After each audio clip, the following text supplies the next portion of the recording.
The Thornfield dining room held 14 guests, and Agnes Waring sat at the lower table where she had not sat in 3 years. She sat beside Sir Philip Calder, not beside the Duke of Thornfield where she had always sat during working dinners. And the displacement felt like standing in a familiar room after the furniture had been rearranged. Philip asked about the dispute resolution method the Thornfield Tenant Society used, and Agnes explained with the authority of the woman who had designed it, her voice clear and precise as she described the quarterly review process. Philip laughed at something she said about a farmer who had argued his boundary dispute using a surveyor's map from 1703. And Agnes laughed back, the sound carrying across the candlelit room like a bell. At the head of the table, the Duke of Thornfield's hand tightened on his wineglass. The stem snapped. Wine spread across white linen in a dark stain that crept toward the edge of the table. The young noblewoman beside him gasped with a sharp social laugh that made the accident into an anecdote. Mrs. Parr, standing at the sideboard with the second course, met the Duke's eyes across the room and recognized what the broken glass meant. The Duke did not look at his hand. He looked at Agnes. Agnes had not noticed. She was still talking to Philip, her hands gesturing as she explained the tenant fund allocation system. And the fact that she had not noticed was worse than the laugh, worse than Philip's attention, worse than the wine soaking into the cuff of his coat. Mrs. Parr crossed the room with a cloth napkin and a basin. She knelt beside the Duke's chair and began collecting the broken glass, her movements efficient and silent. The Duke allowed her to blot the wine from his cuff without speaking. His gaze remained fixed on Agnes, who was now answering a question from the gentleman on Philip's other side about crop rotation schedules. She spoke with the same precision she always used in the estate office, the same clarity she employed when writing the Duke's letters, the same confidence she had earned over 3 years of managing a program the county believed belonged to the man at the head of the table. Philip leaned closer to Agnes and said something the Duke could not hear. Agnes nodded, her expression thoughtful, and replied in a voice too low to carry. Philip smiled, not the polite smile of a dinner guest, but the genuine smile of a man who had just heard something intelligent and surprising. The Duke's jaw tightened. Duke's jaw. He set down the broken stem of his glass with deliberate care, the base still intact, the stem jagged where it had snapped under pressure he had not consciously applied. The young noblewoman beside him touched his sleeve. "Your Grace, are you injured?" He shook his head. "No." His voice was steady. He turned to her with the expression he used for social obligations, polite and distant. She smiled with relief that the moment had passed.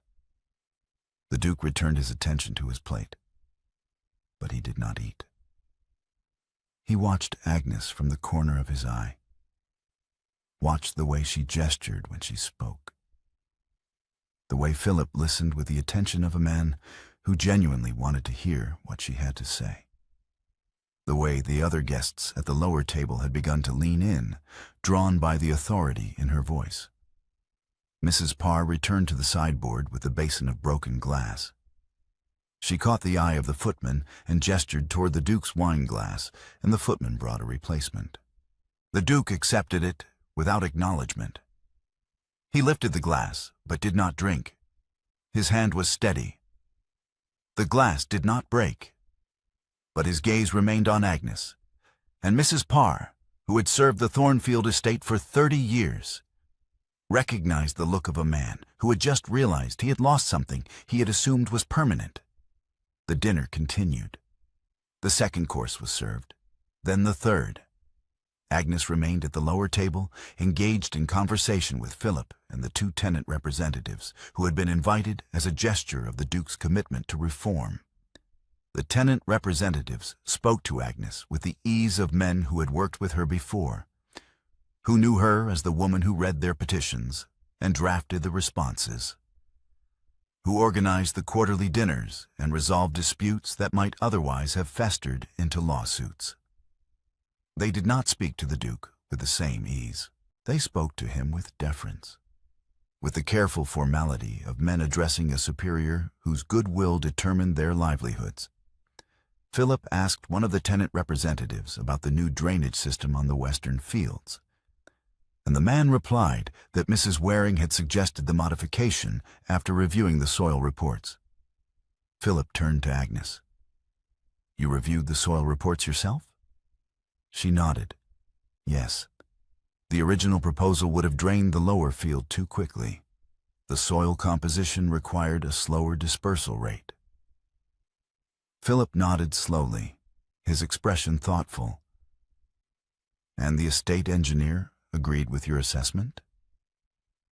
"The estate engineer implemented my assessment," Agnes said. Her tone was matter-of-fact, not boastful, the tone of a woman stating a simple truth. The modification reduced erosion by 30% in the first season. Philip glanced toward the head of the table, where the Duke sat in conversation with the young noblewoman. Philip's gaze returned to Agnes. "Mrs. Waring, I would very much like to continue this conversation after dinner. I have been studying tenant reform programs across 3 counties, and the Thornfield model is the most effective I have encountered. I would be grateful for your insight." She smiled slightly. "Of course. I am happy to discuss the program." The Duke heard the exchange. He did not turn his head, but his hand tightened on his glass, and this time he noticed. He set the glass down before the stem could snap. He forced himself to engage with the young noblewoman beside him, to ask polite questions about her family's estate in Hampshire, to listen to her answers with the appearance of attention. But he heard every word Agnes spoke to Philip, every question Philip asked, every answer Agnes gave with the confidence of a woman who knew the program better than anyone else in the room, because she had built it. When the dinner ended, the guests rose and moved toward the drawing room. Philip offered Agnes his arm, and she accepted. The Duke watched them walk together, watched the way Philip leaned his head toward Agnes to hear something she said, watched the way Agnes gestured with her free hand as she explained something the Duke could not hear. The young noblewoman touched the Duke's sleeve again, drawing his attention, and he escorted her toward the drawing room with the mechanical courtesy of a man whose mind was elsewhere. Mrs. Parr began directing the staff to clear the table. She paused beside the Duke's chair and looked at the broken glass stem still resting on the tablecloth. She picked it up carefully, holding it by the base, and carried it to the sideboard. She did not say anything. She did not need to. The Duke knew what the broken glass meant. He had known the moment the stem snapped in his hand. He simply had not allowed himself to name it. The next morning, the Duke summoned Agnes to the estate office. The summons came in the form of a note delivered by a footman, written in the Duke's hand, brief and formal. "Mrs. Waring, I require your presence in the estate office at 10 o'clock. Thornfield." Agnes read the note at her cottage breakfast table, her tea cooling in its cup, and recognized the tone. She had received notes like this before, always when the Duke needed something: a letter drafted, a dispute mediated, a program detail clarified before a meeting with county officials. She folded the note and finished her tea. She dressed in a simple day gown, gray wool with a high collar, the kind of gown that signaled competence rather than beauty, and walked the half-mile from her cottage to the main house. The estate office was on the ground floor, adjacent to the library, a room lined with ledgers and maps and correspondence files that documented 3 generations of Thornfield estate management. Agnes had spent more hours in this room than in any other part of the house. More hours than she had spent in the drawing room or the dining room or the gallery where the Duke's ancestors gazed down from their portraits with expressions of aristocratic certainty. She knocked once and entered without waiting for permission. The Duke stood at the window, his back to the door, his hands clasped behind him. He did not turn when she entered. "You wish to see me, Your Grace," Agnes said. She closed the door behind her and stood near the desk, her hands folded at her waist, her posture composed. The Duke turned. His expression was controlled, the expression he used during tenant meetings when a farmer challenged his authority, and he needed to reassert dominance without raising his voice. Sir Philip Calder seemed very interested in the tenant program last night. "He asked intelligent questions," Agnes said. "I answered them." "You discussed estate business with a stranger?" Agnes's gaze did not waver. "I discussed my work with a colleague." His mouth pressed into a thin line. "The tenant program is estate business, Mrs. Waring. It is not your work to discuss without my authorization." Agnes felt something shift in her chest, something that had been held in place by habit and deference, and the unexamined assumption that competence was its own reward. She drew a measured breath and met the Duke's eyes. "I have organized every quarterly dinner for 3 years. I have written every letter you signed regarding the program. I have mediated every dispute, reviewed every petition, and drafted every policy modification. If the program is not my work, Your Grace, then whose work is it?" What followed was not the comfortable quiet of two people who understood each other. It was the hush of a man who had just heard a truth he could not refute, and a woman who had just claimed something she had never claimed aloud before. The Duke stared at Agnes, and Agnes held his gaze, and neither of them spoke. Finally, the Duke said, "The program belongs to the estate." "The estate belongs to me." She inclined her head slightly. "Yes, and the program was built by me. Those two things are both true, Your Grace. You may choose which one you prefer to acknowledge." She turned and walked to the door. She did not wait for his permission to leave. She opened the door, stepped into the corridor, and closed it behind her with a soft click that sounded louder than a slam. The Duke remained standing at the window, staring at the door Agnes had just closed, and for the first time in 3 years, he understood that the woman he had relied upon was not a permanent feature of his estate. She was a person, and she had just walked away. 2 days later, Sir Philip Calder sent a formal letter to Agnes's cottage. The letter was written on heavy paper, sealed with Philip's family crest, and delivered by a writer who waited for a reply. Agnes opened the letter at her kitchen table, her hands steady, and read Philip's precise handwriting. "Mrs. Waring, I have spent the past 2 days reviewing my notes from our conversation at Thornfield.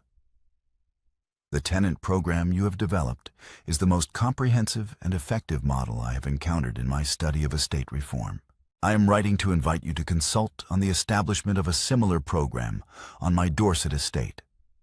This would be a formal engagement, compensated at a rate commensurate with your expertise, and your contributions would be credited under your own name in all public documentation. I anticipate the initial consultation would require 3 weeks of residence at my estate, with the possibility of an ongoing advisory role thereafter. If you are willing to consider this proposal, I would be grateful for the opportunity to discuss the particulars at your earliest convenience. Yours in respect, Sir Philip Calder." Agnes read the letter twice. She set it down on the table and looked out the window at the garden she had planted when she moved into the cottage 5 years ago, after her husband's death. After the old Duchess had offered her a place on the estate boundary and a role in the tenant society that had given Agnes a purpose, when grief had threatened to erase her entirely. She thought about 3 years of writing letters the Duke signed. 3 years of organizing dinners where she sat beside him as an invisible architect. 3 years of watching men present her work as their own, because that was how the world functioned, and she had accepted it because acceptance was easier than confrontation. She picked up her pen and wrote a reply on a single sheet of paper. "Sir Philip, I accept your invitation. I am available to begin the consultation at the end of the month. Please send the particulars of the engagement at your convenience. Yours sincerely, Mrs. Agnes Waring. She sealed the letter and gave it to the waiting rider. She watched him ride down the lane toward the main road, and she felt something unfamiliar and powerful settle in her chest. It was not defiance. It was not anger. It was the quiet, steady certainty of a woman who had just chosen herself. Mrs. Parr learned of Agnes's acceptance within a day. The housekeeper had a network of information that extended across 3 counties, maintained through decades of correspondence with other housekeepers, stewards, and senior staff, who understood that knowledge was currency in a world where power was inherited and information was earned.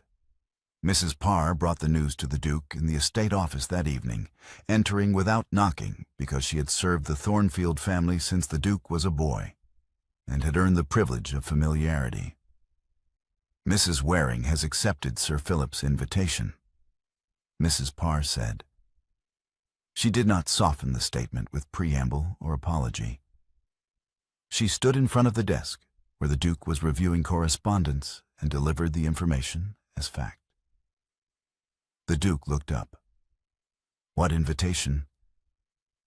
Sir Philip has invited her to consult on his tenant program in Dorset.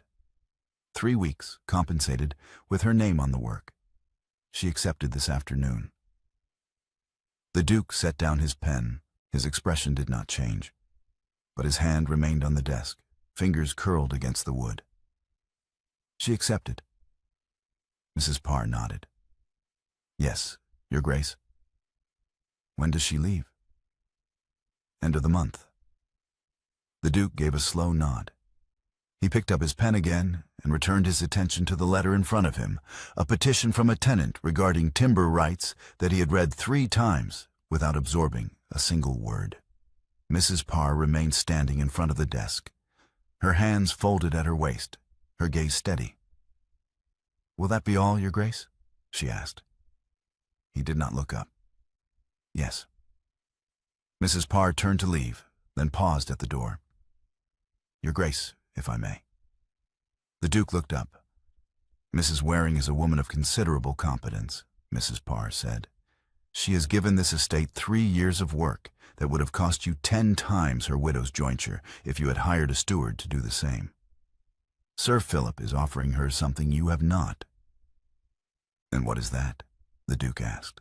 His voice was cold, the voice he used when a servant overstepped. Recognition, Mrs. Parr said. She did not flinch. He is offering her recognition, Your Grace, and she has accepted because no one else has offered it before. Mrs. Parr left before the Duke could respond. The door closed behind her, and the Duke sat alone in the estate office, staring at the petition he could not read, the pen motionless in his hand. That evening, the Duke appeared uninvited at a tenant meeting in the village hall. The meeting had been scheduled for weeks, a quarterly gathering where tenant representatives discussed program modifications and raised concerns that required estate attention. Agnes was presenting a proposal to expand the tenant fund to include emergency medical expenses, a modification she had been refining for months. She stood at the front of the hall, a sheaf of notes in her hand, addressing 20 tenant families with the calm authority of a woman who had earned their trust through competence and consistency. The Duke entered through the side door and stood at the back of the room. Agnes saw him immediately. Her gaze flickered toward him, registered his presence, and returned to the tenant in the front row who had just asked a question about fund allocation. She answered the question without hesitation, her voice steady, and continued her presentation as though the Duke of Thornfield had not just entered a meeting where his presence was neither expected nor required. The tenants noticed. They turned in their seats, glancing toward the Duke, their expressions uncertain. The Duke nodded once, a gesture of acknowledgement, and remained standing at the back of the room with his arms folded across his chest. He did not speak. He did not interrupt. He watched Agnes command the space he had always assumed belonged to him. Over the next 2 weeks, Sir Philip's presence at Thornfield became a quiet disruption. He attended tenant meetings, not as a guest, but as a colleague observing a model he intended to replicate. He asked questions directly to the tenant representatives, and they answered with the ease of men who had been encouraged to speak their minds. When Philip asked who had designed the dispute resolution process, the tenants named Agnes. When he asked who had proposed the fund expansion, they named Agnes again. The Duke heard his own invisibility spoken aloud, and he could not object without revealing that he had never been the architect in the first place. One afternoon, the Duke encountered Agnes and Philip in the corridor outside the estate office. They were standing near the window, reviewing a set of documents Philip had brought from Dorset. Their heads bent close together as Agnes pointed to a line of text and explained something the Duke could not hear.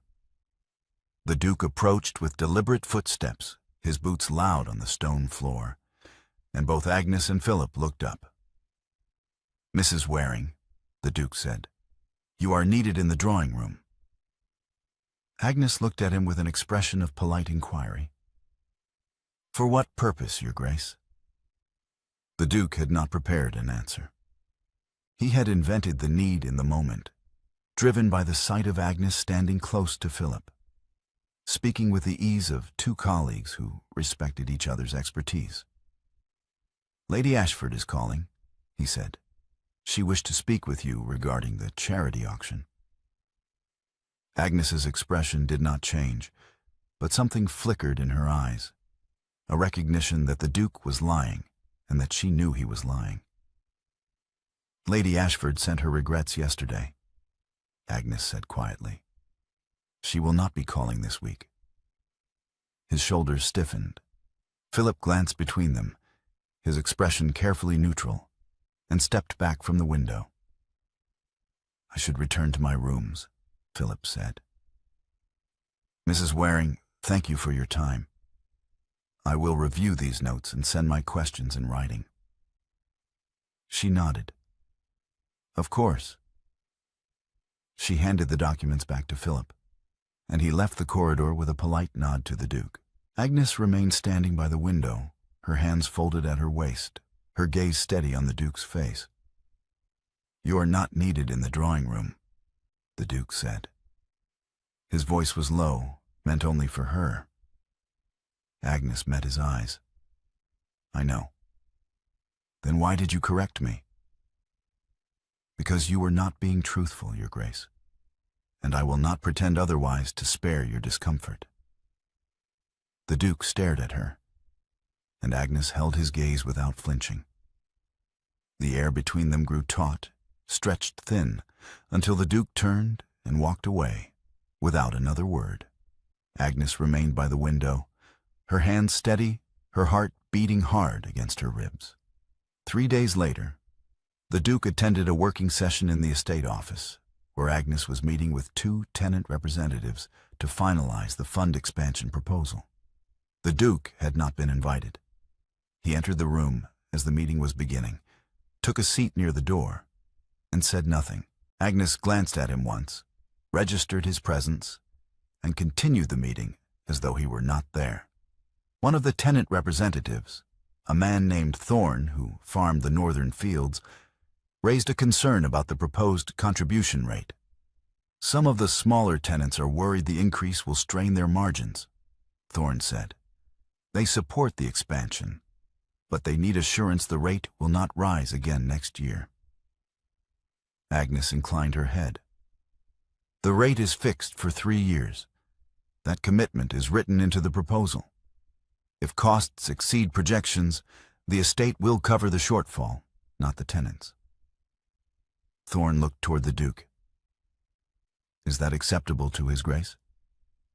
The Duke realized, with a jolt of discomfort, that the question was not rhetorical. Thorne was asking because he did not assume the Duke had already agreed. The Duke met Agnes's gaze across the room. She watched him with the same calm composure she had used in the corridor, waiting for his answer. and the Duke understood that she had not consulted him before making the commitment. His voice was level. "Yes, the estate will cover any shortfall." Thorn nodded, satisfied, and returned his attention to Agnes. The meeting continued. When a second tenant representative challenged a detail of the medical expense criteria, the Duke stood and crossed the room.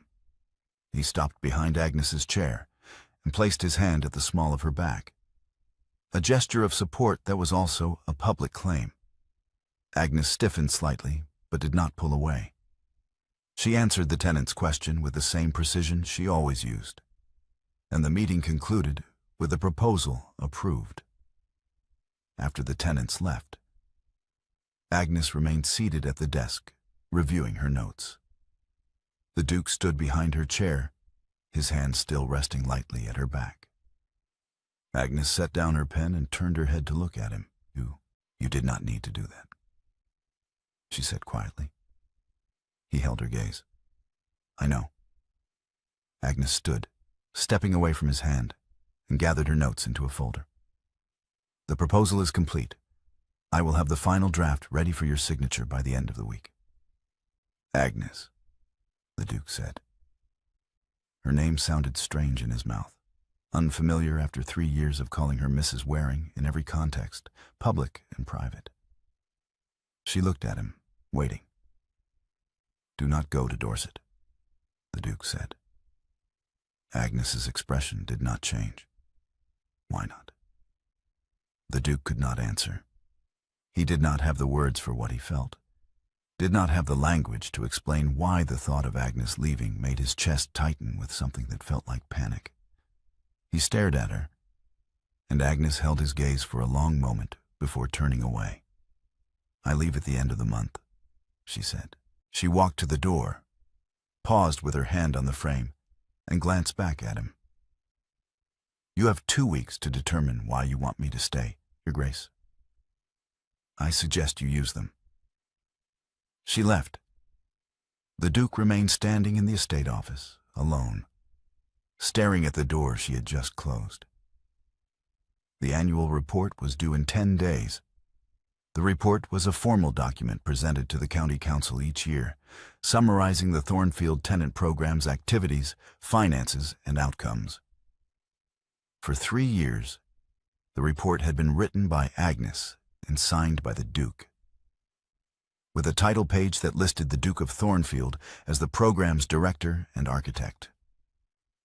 This year, Agnes submitted a version with a different title page. The new page listed the program's actual contributors: Mrs. Agnes Waring, Program Director; Mrs. Eliza Parr, Administrative Liaison; Mr. John Thorne, Tenant Representative; Mr. David Carr, Tenant Representative. The Duke's name appeared at the bottom in smaller text, under the patronage of His Grace, the Duke of Thornfield. The Duke received the draft from Mr. Collis, the estate steward, who delivered it to the estate office with an expression of carefully maintained neutrality. The Duke read the title page twice. He set the report down on the desk and looked at Collis. "This is incorrect," the Duke said. "Mrs. Waring submitted it this morning," Collis said. "She indicated it reflects the actual structure of the program." "Change it back," Collis hesitated. "Your Grace, the tenant representatives have already seen the original version. Mrs. Waring shared it with them last week for their approval." The Duke's hand stilled on the desk. "She shared it with the tenants." Collis nodded. "Yes, Your Grace." The Duke stared at the title page, at Agnes's name in bold text at the top, at his own name relegated to a line of patronage at the bottom. He thought about 3 years of signing letters he had not written, 3 years of accepting credit for work he had not done, 3 years of assuming Agnes's labor was infrastructure rather than achievement. He thought about Philip asking Agnes questions and Agnes answering with authority, about tenants naming Agnes as the architect, about Agnes standing in front of a room full of farmers and commanding their attention without effort. "Change it," the Duke said. His voice was flat. Collis nodded. He took the report and left the office. The Duke sat alone at the desk, staring at the space where the report had been, and understood that the truth was no longer in his control. Agnes had not leaked it. She had simply stopped hiding it. Agnes did not return to the estate office after the report incident. She remained at her cottage, tending her garden, reading, preparing for her departure to Dorset. The quarterly dinner, scheduled for the following week, began to collapse without her. There was no seating chart, no agenda. 2 tenant disputes that had been simmering for weeks went unresolved because no one else knew the details well enough to mediate. Mrs. Parr did what she could, but she was a housekeeper, not a program director, and the tenants knew the difference. 3 days before the dinner, the Duke went to Agnes's cottage uninvited. He walked the half-mile from the main house in the late afternoon, the sky heavy with clouds that threatened rain, and found Agnes in her garden, pruning lavender with a pair of small shears. She looked up when he opened the gate, registered his presence, and returned her attention to the lavender without greeting him. The Duke stood at the edge of the garden path, his hands at his sides, and watched her work. Agnes moved with the same precision she used in everything, cutting each stem at the same angle, laying the cuttings in a basket at her feet. Nothing but the sound of the shears and the distant call of a crow in the oak tree at the garden's edge filled the air between them. "The program needs you," the Duke said finally. Agnes did not look up. "The program has functioned without me for 3 days. It will continue to function. The quarterly dinner is in disarray. Then you will need to organize it yourself, Your Grace." The Duke took a step closer. "Agnes." She set down the shears and stood, turning to face him. Her hands were stained with lavender oil. Her sleeves rolled to her elbows, her hair coming loose from its pins. She looked at him with an expression that was not anger, not defiance, but something quieter and more devastating: indifference. "The program needs me," Agnes said. "Do you know the difference between the program needing me and you needing me, Your Grace?" The Duke stared at her. He could not answer. He did not know how to separate the two, did not know how to articulate the difference between needing her competence and needing her presence, between valuing her work and valuing her. Agnes picked up her basket of lavender cuttings. "I think you should leave." "Agnes," her voice was soft but unyielding. "Please, leave." The Duke turned and walked to the gate. He stopped with his hand on the iron latch and looked back at her. Agnes had returned to her pruning, her back to him, her shears moving with steady precision. The Duke opened the gate and left. He walked back to the main house in the gathering dusk, and when he reached the estate office, he sat at the desk and stared at the wall until the light faded entirely. That night, the Duke sat alone in the estate office and read 3 years of Agnes's correspondence. The letters were filed in chronological order, each one written in her precise handwriting, each one signed with his name. He read her solutions to tenant disputes, her proposals for program modifications, her careful phrasing in letters to county officials who needed to be persuaded rather than commanded. He read her voice, her intelligence, her patience, and he saw for the first time the architecture of his own theft. It had not been cruelty. It had been habit. It had been the unexamined assumption that the program belonged to the estate, and the estate belonged to him, and therefore everything Agnes built was his by extension. He had valued her the way one valued an excellent steward, necessary and competent and invisible. He had never asked what she wanted. He had never considered that she might want something other than the privilege of serving his estate without recognition. The next morning, a formal contract arrived from Sir Philip Calder, delivered by Ryder to Agnes's cottage. The contract outlined the terms of the Dorset consultation: 3 weeks of residence, a salary that exceeded Agnes's widow's jointure by half, and a provision that all program documentation would credit her by name. Agnes read the contract at her kitchen table, her tea cooling beside her, and signed it without hesitation. Mrs. Parr visited the Duke that afternoon in the estate office. She entered without knocking, as she always did, and stood in front of the desk with her hands folded. "Mrs. Waring signed Sir Philip's contract this morning," Mrs. Parr said. The Duke looked up from the letter he was writing. "I see. Your Grace, you are behaving like a man who has lost something." "I have not lost anything, Mrs. Parr." "Then you are behaving like a man who is about to." Mrs. Parr's gaze was steady, her voice calm. "You might consider what it is before it is too late to name it." She left before he could respond. The Duke sat alone at the desk, staring at the half-written letter. And for the first time in his life, he allowed himself to name what he felt. It was not the loss of Agnes's competence. It was not the inconvenience of her absence. It was the loss of her. The woman who had sat beside him for 3 years, who had built something extraordinary in the shadow of his name, who had laughed at another man's joke and had not noticed when the Duke's hand tightened on his glass until the stem snapped. The night before the midsummer ball, the Duke found Agnes at her cottage gate. She was standing with her hands gripping the iron bars, staring at the lane that led toward the main road, her shoulders tense. The Duke did not announce himself. He simply walked up behind her and covered her hands with his. Agnes stiffened, then slowly relaxed, leaning back against his chest. The Duke rested his chin at her temple, and they stood together in the gathering darkness, neither speaking.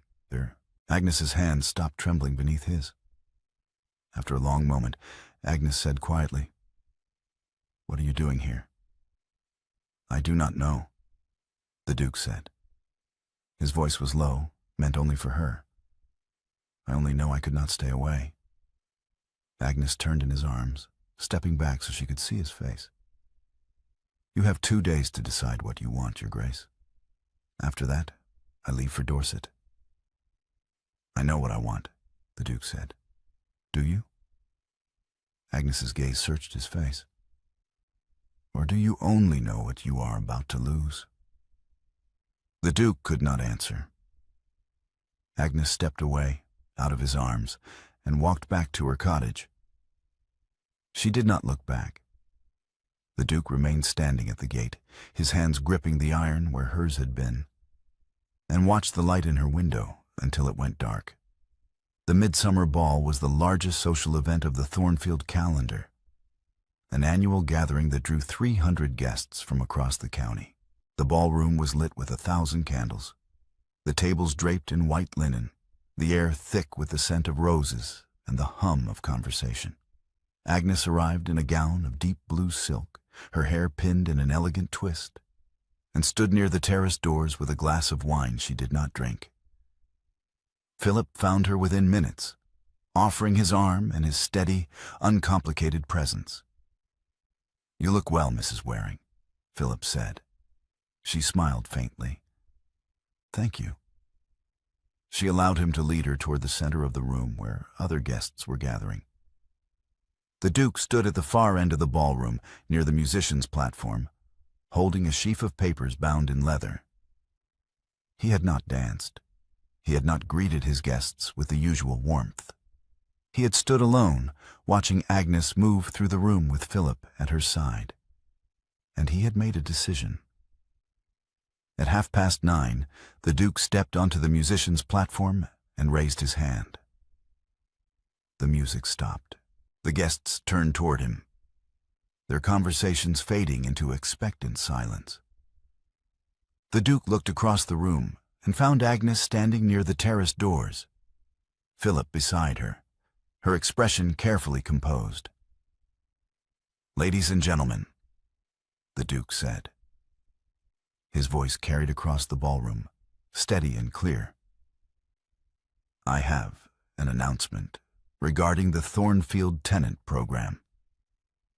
The guests murmured with polite interest. The Duke opened the leather binding and held up the original report, the one with Agnes's name at the top of the title page. "This is the annual report for the Thornfield tenant program," the Duke said. "For 3 years, I have presented this report under my own name, accepting credit for work I did not do. The program you have heard praised, the reforms you have seen implemented, the success you have attributed to my leadership, none of it was mine." The murmuring stopped. The ballroom was silent. Agnes's hands tightened on her wine glass. "Philip, this is yours," the Duke said. "It has always been yours. I am placing it in your hands, before these witnesses, and I am stating publicly what should have been acknowledged 3 years ago. The Thornfield tenant program belongs to you, Mrs. Waring. You built it, you sustained it, and I have no right to claim it." Agnes took the report with trembling hands. She looked down at the title page, at her own name in bold text, and felt something break open in her chest, something that had been held closed by years of silence and deference, and the unexamined belief that competence was supposed to be its own reward. She looked up at the Duke, and for the first time in 3 years, she allowed him to see the full weight of what his recognition meant. Her voice was barely audible. "Thank you." The Duke nodded once. He turned and walked back across the ballroom, leaving Agnes standing with the report in her hands and 300 guests staring at her. Philip leaned close and said, "That was well done." She nodded slowly. "Yes, it was." She left the ballroom and walked onto the terrace, needing air, needing space to breathe. The night was warm, the sky clear, the gardens beyond the terrace lit with lanterns that swayed gently in the breeze. Agnes set the report on the stone balustrade and gripped the edge with both hands, her chest tight, her breath coming fast. The Duke appeared beside her a moment later. He did not speak. He simply stood at the balustrade, his hands folded, his gaze on the gardens. Agnes glanced at him, then returned her attention to the lanterns. "You read the original page?" Agnes said finally. He inclined his head. "Yes." "Philip asked me to come to Dorset," Agnes said. "Build a program under my own name. 3 weeks, compensated, with full credit." His expression tightened. "Will you go?" "I have not decided." "What would help you decide?" Agnes turned to face him. "Being asked what I want, not what I can do for someone." The Duke met her gaze. "What do you want, Agnes?" It was the first time he had asked. Agnes felt the question settle in her chest, heavy and real, and she drew a careful breath before answering. "Ask me again," she said quietly, "when you are not afraid of the answer." The Duke stared at her, and she saw the fear in his eyes, saw the uncertainty of a man who had never been denied anything he wanted and did not know how to ask for something he could not claim. He took a step closer, closing the distance between them, and raised his hand to her jaw, his touch careful, his fingers warm against her skin.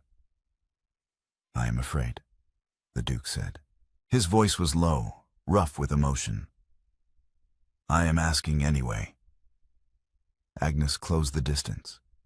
She kissed him, and the Duke's hands found her waist, pulling her closer, his grip firm but not possessive, the grip of a man who understood that holding on required permission.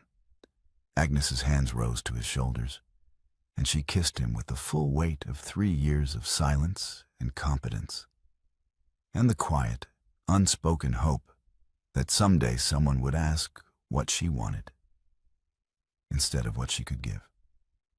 When they finally pulled apart, the Duke rested his forehead against hers, his breath unsteady, his hand still at her waist. He spoke softly. "Stay. Please, Agnes. Stay." "I will consider it," Agnes said. Her voice was soft but firm. "But I will not stay as your invisible architect, Your Grace. If I stay, it is as myself, with my name on the work, with my voice in the decisions. Do you understand?" His answer came without hesitation. "Yes, I understand." Agnes stepped back, out of his arms, and picked up the report from the balustrade. She held it against her chest, her gaze steady on his face. "I leave for Dorset in 2 days. I will return in 3 weeks. If you still want me to stay when I return, you may ask me then. And if I ask now, then I will tell you the same thing I told you a moment ago," Agnes said. "Ask me when you are not afraid of the answer." She walked past him, back into the ballroom, and the Duke remained on the terrace, alone, staring at the gardens and the swaying lanterns and the space where Agnes had stood. 2 weeks later, the Duke knocked at the estate office door before entering. It was the first time he had knocked at his own office door in his entire life. Agnes was seated at the desk, writing the quarterly report under her own name, her handwriting filling the page with the same precision she had always used. She looked up when the door opened, and a small smile crossed her face. "You knocked," she said. "It is your office," the Duke said. He stepped inside and closed the door behind him. "I should have knocked 3 years ago." Agnes set down her pen. "Yes, you should have." The Duke crossed the room and stood beside the desk, his hands at his sides, his gaze on the report she was writing. "How was Dorset?" "Productive," Agnes said. "Philip's program is well designed. He listens to his tenants. He will do well." "And did he ask you to stay?" Agnes looked up at him, her expression calm. "He did." His expression tightened. "What did you tell him?" "I told him I would consider it," Agnes said, "but that I had unfinished business at Thornfield." The Duke exhaled slowly. He pulled a chair close to the desk and sat, leaning forward with his elbows on his knees, his hands clasped. "Agnes, I have spent the past 2 weeks reading every letter you wrote, every proposal you drafted, every solution you created. I have seen the architecture of what you built, and I have seen the architecture of my own blindness.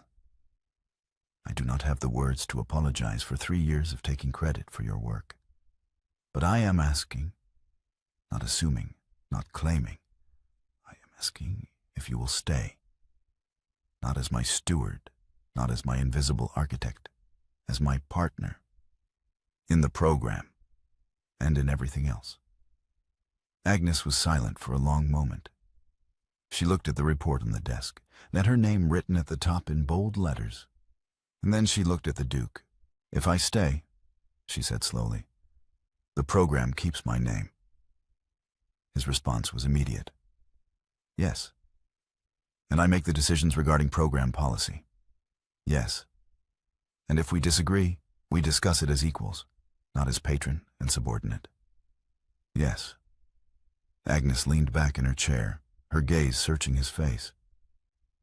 "You understand what you are agreeing to, Your Grace?" "I understand that I am agreeing to see you," the Duke said, "as you have always been, as I should have seen you from the beginning." Agnes smiled, a slow, genuine smile that reached her eyes. "Then yes, I will stay." The Duke exhaled, his shoulders relaxing, and he reached across the desk to take her hand. Agnes allowed it, her fingers curling around his, and they sat together in the estate office that was now hers, the afternoon light streaming through the window, the quarterly report waiting to be finished under her name. Autumn arrived with cool winds and golden light that turned the Thornfield Gardens into a tapestry of amber and rust. Agnes read the County Gazette at her cottage table one morning in late September. The pages spread before her, her tea steaming in its cup. The Gazette's front page carried a headline that made her pause. Thornfield Tenant Program recognized by County Council. The article beneath the headline was brief but clear. The Thornfield Tenant Program, designed and administered by Mrs. Agnes Waring under the patronage of the Duke of Thornfield, has been recognized by the County Council as a model for estate reform. Mrs. Waring's innovative approach to tenant welfare and dispute resolution has drawn interest from estates across 3 counties. The program's success is attributed to Mrs. Waring's leadership and the Duke of Thornfield's commitment to supporting tenant welfare through effective patronage. Agnes set down the Gazette and looked across the table at the Duke, who was seated in the chair opposite hers, reading a letter from the County Council that had arrived that morning. He glanced up and saw her watching him. The Gazette used the word patronage, Agnes said. He nodded. Yes, that is what I am. Agnes smiled. I noticed they did not use the word director. That title belongs to you, the Duke said. He set down the letter and leaned back in his chair, his gaze steady on her face. As it should. Agnes picked up her tea and took a slow sip, her expression thoughtful. The Duke watched her, and after a moment, he stood and crossed to her side of the table. He knelt beside her chair, his hand resting on the armrest, his gaze level with hers. Agnes, he said quietly, I was hoping for a different title. Agnes set down her tea. Which title? Yours, the Duke said. He took her hand in his thumb brushing across her knuckles. I am asking, not assuming, not signing my name to something you built. I am asking if you will marry me, Agnes Waring, and allow me the privilege of being yours. Agnes looked down at their joined hands, at the man kneeling beside her chair, at the vulnerability in his eyes that he had learned to show her over the months since the midsummer ball. She thought about 3 years of silence, about the glass that snapped in his hand, about the night he stood behind her at the cottage gate and covered her hands with his. She thought about the title page with her name in bold letters, about the quarterly dinners she now organized under her own authority, about the program she had built and the recognition she had earned. Her voice was steady, certain, warm. Yes, but the program keeps my name. The Duke smiled, a slow, genuine smile that transformed his face. I would not dare. He stood and pulled her to her feet, his hands at her waist, and kissed her with the careful tenderness of a man who had learned that asking was stronger than claiming, that recognition was more valuable than control, that love required seeing the person you held rather than the role they filled. Agnes kissed him back, her hands rising to his shoulders, and when they finally pulled apart, the autumn sunlight streamed through the cottage window and lit the room with gold. Outside, the Thornfield Gardens stretched toward the horizon, the tenant cottages dotting the landscape, the estate thriving under the program Agnes had built and the partnership she had chosen. The County Gazette lay open on the table, her name printed in bold letters for anyone to read.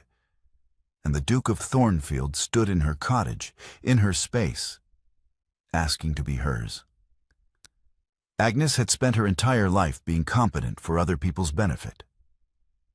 She had been a baron's daughter, a baron's wife, a duke's invisible architect. But now, standing in her cottage with the man who had finally learned to see her, she was simply Agnes Waring, program director, reformer, partner. And that was enough.